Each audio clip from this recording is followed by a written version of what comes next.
Do you have some memories? I know you were young when you moved. I was born in the Philippines, but I do remember we lived in basically a bamboo hut that was on stilts. So I was born in a small town in India, and then I was 5 years old when I moved to Canada. Prior to moving to Canada, the Marcos regime was making the life in the Philippines quite difficult for everybody. And I remember a few stories. I didn't speak any English. There was this little girl that lived next door. A cat would go by, and she would go cat, and then I would go Billy. So she was actually learning Hindi while I was learning English. When your family moved here, did your parents have like a profession that they were able to do in Canada, or how was that? A lot of immigrants, very humble beginnings, and so he was working as a busboy in the UBC cafeteria to make money. What ended up happening too was somebody here in Vancouver introduced him to the CPA program or the CA program and said, yeah, if you need money, you actually get paid while you're studying. There was this feeling, and it came from my father, who was quite an outspoken person. He always felt that opportunities were so challenging for an immigrant to purchase a home, to get a job. I remember my mother saying that she was quite depressed having moved from the Philippines away from her family. For our two kids especially, one of the things we've always wanted to do is introduce them to these different societies where it's very different than North America. They come back with a greater appreciation for what they have. My belief is if you're not learning and growing, you're flatlining, which is the next step to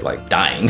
So my grandfather, he's a surgeon. He had impacted a lot of people. In fact, during his years, there was war in the Philippines. He helped a lot of people who couldn't even pay for his services. But on the day of his funeral, thousands of people had come out whose parents or grandparents' lives were saved by my grandfather. He had a great impact on his community and his people and his family. And so that's always driven me to feel the same, to have an impact, to give back, to somehow leave a legacy such as his. Because of your perspective that you gained through your family's experience immigrating to Canada, how do you feel that has sort of influenced and shaped who you are and what you throw your energy into? So we actually started a handful of different businesses. One of them actually was a casino company.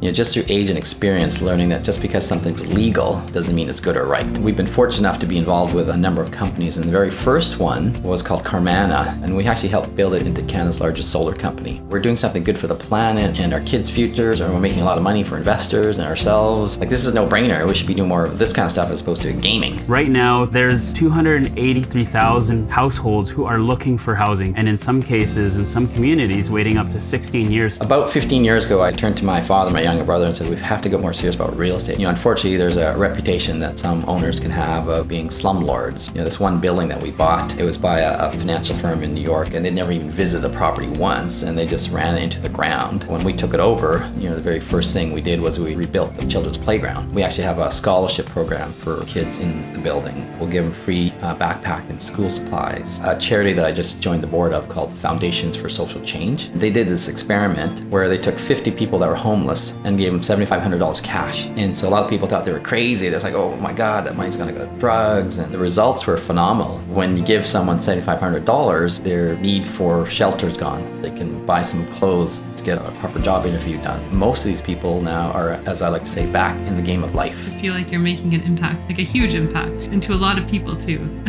That's amazing. Our nonprofit partner is going to be key in our relationship. They'll be our tenant. We'll provide them a turnkey building. We'll be the developer and the landlord. They're the ones that are skilled and have the experience in helping the various levels of tenancy that need housing. And they also have the experience and the support and the administration in place for the various programs that are needed to help support their tenants. We want to build a niche in the hotel suite conversion. With the pandemic, hotels are not operating with much occupancy, and so their valuations are down. So that also plays to our strategy. With the hotel conversion, it already has its amenities in place, so we don't have to spend a significant amount on the conversion. But what we do want to do still is we still want to make it aesthetic. We still want to add curb appeal, so we will do some major changes to the exterior to make it a little bit more appealing. And while doing all that, what will be really cool is if we can actually set a trend, set a example to the rest of the private for-profit industry and the business community that developing affordable housing is not only good for the people in the community,